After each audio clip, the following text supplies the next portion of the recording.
اور دوسرا واقعہ ایک مرتبہ نا اپنا ایک صحابی کو تیر جب لگ گیا نا، وہ نکالنا تھا تیر، جب نکالنے کی باری آئی انہوں نے کہا بے ہوش کریں گے آپ کو پھر تیر نکالیں گے۔ اس صحابی نے کیا کہا؟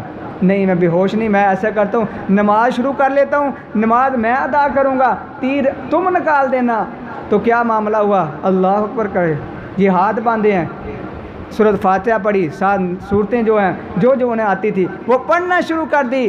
جب 2 رکعتیں پڑھ لی، سلام پھیرا، کہا تیر نکل گیا، کہا جب آپ نے قیام شروع کیا تھوڑی دیر کے بعد ہم نے تیر نکال دیا تھا۔ انہوں نے کہا اللہ کی قسم مجھے پتہ بھی نہیں چلا۔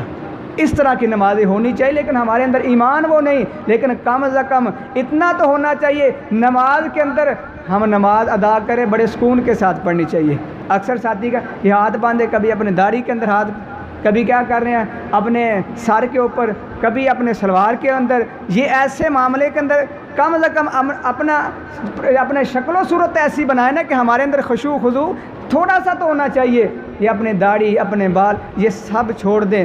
صحابہ کرام کی ایک واقعہ آپ کے سامنے رکھتا ہوں، تفسیر ابن کثیر کے اندر لکھا ہے، کہتے ہیں کہ صحابہ کرام نماز کیسے پڑھتے؟